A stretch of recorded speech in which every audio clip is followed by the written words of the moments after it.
नमस्कार मंडळी, मी रोहित बापट. माझ्या यूट्यूब चॅनलवर तुम्हा सगळ्यांचं स्वागत. आज मी ज्या पुस्तकाबद्दल बोलणार आहे ते पुन्हा एकदा the great sushi Suhas Shirwalkar यांचं आहे मंत्रजागर. मंत्रजागर जेव्हा मी विकत घेतलं तेव्हा त्याचं मुखपृष्ठ बघून मला साधारण अंदाज आला होता की काही अमानवी, अघटित असं काहीतरी मला वाचायला मिळणार आहे. पण जसजसं मी कथा वाचत पुढे गेलो, तसतशा अनेक गोष्टी मला उलगडत गेल्या. अर्थात त्या सगळ्या मी इथे सांगणार नाहीये.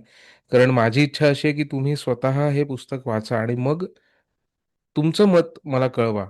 आणि मला हेही सांगा, की तुम्हाला या पुस्तकाच्या विवेचनाचा, बुक रिव्ह्यूचा फायदा झाला का?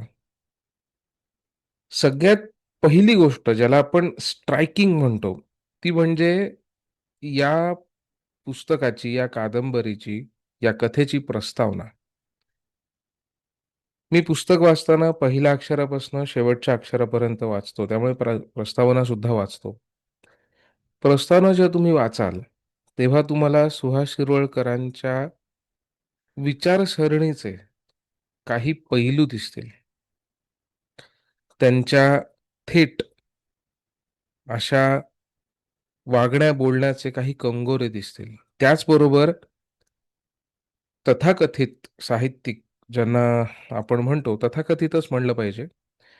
कारण की ज्या साहित्य विश्वाला सुहास शिरवळकरांची किंमत नाही, त्याला तथाकथितच म्हणायला हवं. असो. तर ज्या तथाकथित साहित्य विश्वाने सुहास शिरवळकरांचा अनादर केला, त्यांचं अवहेलना केली, कमी लेखलं, त्यांनी त्याच टीकेला आपण ज्याला एक शक्ती म्हणतो, ती वापरली आणि उदंड लेखन केलं. इंग्रजीत एक फार सुंदर म्हण आहे, to wear a chip on the shoulder. उदाहरणार्थ, तुम्हाला जर कोणी नावं ठेवली असेल, कोणी जर तुमच्यावर अविश्वास दाखवला असेल, तर ते तुम्ही कायम बाळगता, like a chip on the shoulder, की मला असं म्हणाले होते.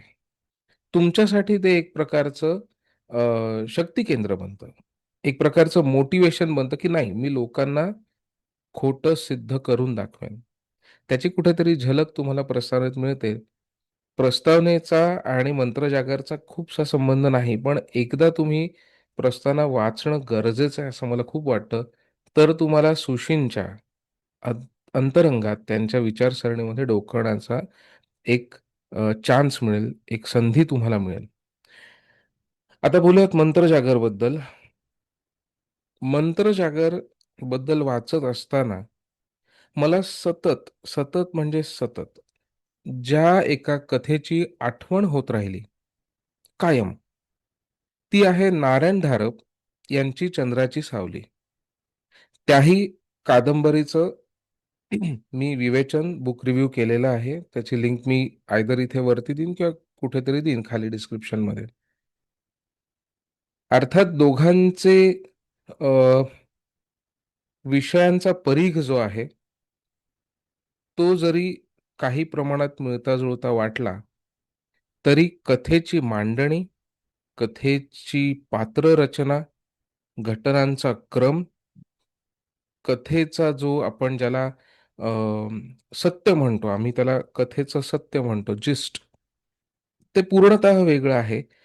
आठवण चंद्राची सावली याकरता झाली, की नारायण धारप हे नाव खूप जणांना माहिती आहे. खूप जणांना नारायण धारप हे कशा पद्धतीचं लेखन करतात हे माहिती आहे.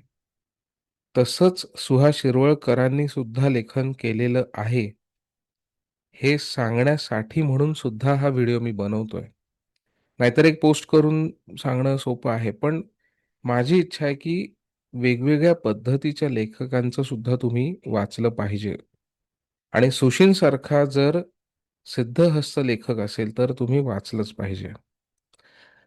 आनंदपूर या गावाची ही कथा आहे, ज्याच्यामध्ये सगळे अगदी गुण्यागोविंदाने नांदतायत. पण या आनंदाच्या मागे एक फार मोठं रहस्य दडलेलं आहे आणि ते कैक शेकडो वर्ष जमिनीखाली लपून बसलेलं आहे. आता ते कुठलं रहस्य आहे आणि काय आहे हे तुम्ही ठरवा. पुस्तक वाचल्यानंतर तुम्हाला समजेल, ते मी आत्ता नाही सांगणार आहे. पण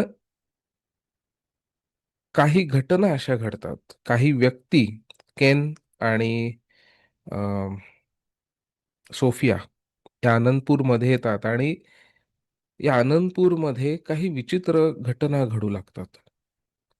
मगाशी मी म्हणलं ते की चंद्राची सावली आणि याचं मला का सतत आठवण होत होती, याचं कारण असं आहे की जेव्हा तुम्ही एखादी भयकथा, एखादी विस्मय कथा लिहिता, तेव्हा प्रत्येक वाक्याला पुढच्या वाक्यात काय होईल, काय घडेल, पुढच्या क्षणाला काय घडेल, याचं भान लेखकाला ठेवायचं असतं आणि सुशी तर कमालच आहेत या बाबतीमध्ये. प्रत्येक वाक्याला एक उत्सुकता, की आता आता पुढे काय? आता कोण येणार आहे? आता काय होणार आहे? आणि दुर्दैवाने ती सोफिया आणि केन गावात आल्यानंतर काही घटना घडायला लागतात. ते आनंदपूर जे आहे, त्याच्यावर एक प्रकारचं दुःखाचा झाकोळ येतो. आणि आता ते जे शेकडो वर्षांपूर्वी जमिनीखाली गाडून टाकलेलं जे एक रहस्य आहे, ते डोकं आपलं वर काढतं आणि आनंदपूरमध्ये दुःखाची कळा पसरते.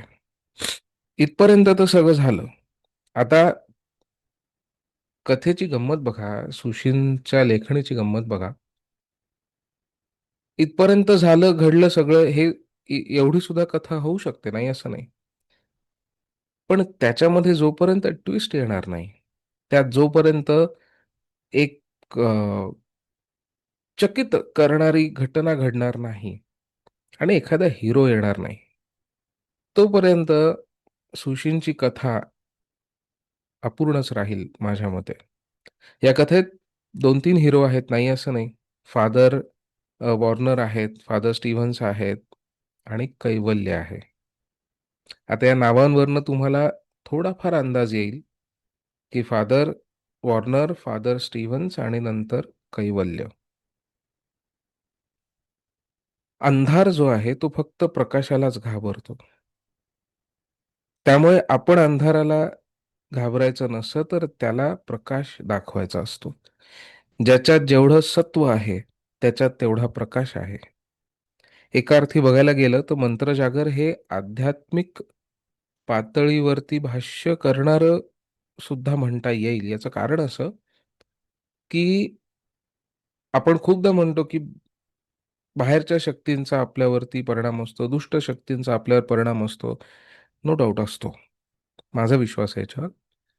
पण तो परिणाम तिथपर्यंतच असतो, जोपर्यंत तुमच्यामध्ये जे सत्व आहे, ते जागृत नाही. ज्या दिवशी तुमच्यातलं सत्व जागृत झालं, त्या दिवशी तुमच्यातली आध्यात्मिक शक्ती वाढली आणि तो जो अंधार आहे, अंधकार जो आहे, तो आपोआप बाजूला सरू लागतो. याचं कारण असं, अंधाराला उजेडाचं भय असतं. कुठे ना कुठे हेच सांगणारी ही कथा आहे असं मला वाटतं मंत्रजागर. मगाशी म्हटलं तसं, की त्या आनंदपूरवर शोककळा पसरते. त्यातून कैवल्य त्यांना बाहेर कसा काढतो, हे तुम्ही स्वतः वाचा. आणि गमतीचा भाग म्हणजे आता हे मला माहिती आहे, म्हणून मला त्याचे काही पाळंमुळं सापडली. If I am not wrong, Suhas शिरवळकरांचे अ, आधीची पिढी जी होती, त्यांच्यापैकी काही कीर्तनकार होते. त्यांनी कीर्तनं स्वतः सुद्धा ऐकलेली भरपूर आहेत. त्याचा कुठे ना कुठे प्रभाव, कुठे ना कुठे त्याचा एक प्रकारची झाक या मंत्रजागरमध्ये दिसते. इतर पुस्तकांमध्ये खरं सांगायचं तर मला खूप असं दिसलं असं नाही. पण मंत्रजागरमध्ये कैवल्य जेव्हा येतो कथेमध्ये, तेव्हा कुठेतरी सुशीलचा तो कीर्तन ऐकत-ऐकत लहानाचा मोठा होणारा जो एक कलाकार आहे, तो कुठेतरी डोकावला असं मला तरी वाटतं. कदाचित मी चुकीचा असू शकेन, पण मला जाणवलं, की अरे ते आपण जे लहानपणी ऐकलेलं आहे, कानावर आपल्या पडलेलं आहे, ते कुठं ना कुठेतरी बाहेर येणारच. ते माझ्या मते मंत्रजागरमध्ये बाहेर आलं ते कीर्तनाचं जे काही संचित होतं ते. असो. तर हा आहे मंत्र जागर या कथेचा अ, कथेचं मी अ, माझं झालेलं आकलन. कथा तुम्ही स्वतः वाचा, पुस्तक तुम्ही स्वतः वाचा. काय घडलं, कसं घडलं हे मी सांगणं बरोबर होणार नाही. याचं कारण असं आहे, की एवढंच सांगू शकतो, की अकल्पित, विस्मयचकित करणारी अशी ही कथा आहे, ज्याला आपण पॅरानॉर्मल म्हणतो. म्हणजे अतिमानवीय ज्याला म्हणतो. त्या परिघामध्ये, त्या विश्वात जाणारी ही कथा आहे. अंधकाराची ही गोष्ट आहे. त्या परिघातला जो अंधकार आहे, तो वास्तवाला गिळू पाहतोय, सत्वाला गिळू पाहतोय आणि सत्व असलेला एक माणूस त्या अंधकाराला थोपण्याचा प्रयत्न करतोय. त्याचा कार्य पूर्ण होतं आणि तो पुढे निघून जातो. असा हा मंत्रजागर.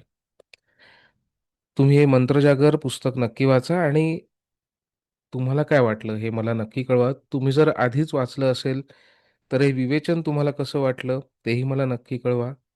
मगाशी म्हणलं तसं, की सुहास शिरोडकरांचं लेखन अनेक लोकांपर्यंत पोहोचलं पाहिजे.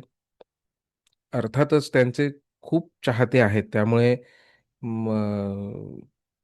आपण काही फार मोठं हे करणार अशातला भाग नव्हे. पण एका ठराविक चौकटीमध्ये कधी-कधी एखादा लेखक असतो. तसं नको. सुशीलचं लेखन जरूर वाचा. सगळ्यांनी वाचण्याजोगं आहे.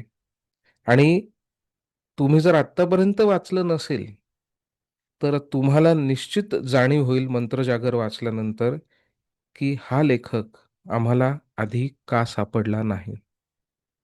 मी एवढंच सांगतो आणि हा व्हिडिओ थांबवतो. आवडला असेल तर लाईक करा, शेअर करा, YouTubeला सबस्क्राईब करा. या चॅनलवरती राजकारण सोडून इतर अनेक विषयांवरती व्हिडिओज मी अपलोड करत असतो. वेळ मिळेल तसं, शक्ती असेल तशी आणि वेगवेगळे विषय हाताळायचा प्रयत्न करत असतो. तुम्हाला जर हा प्रयत्न आवडला असेल तर जरूर सबस्क्राईब करा. पुढच्या वेळी पुढचं कुठलंतरी पुस्तक घेऊन येईन किंवा पुढचा कुठलातरी विषय घेऊन येईन. तोपर्यंत धन्यवाद.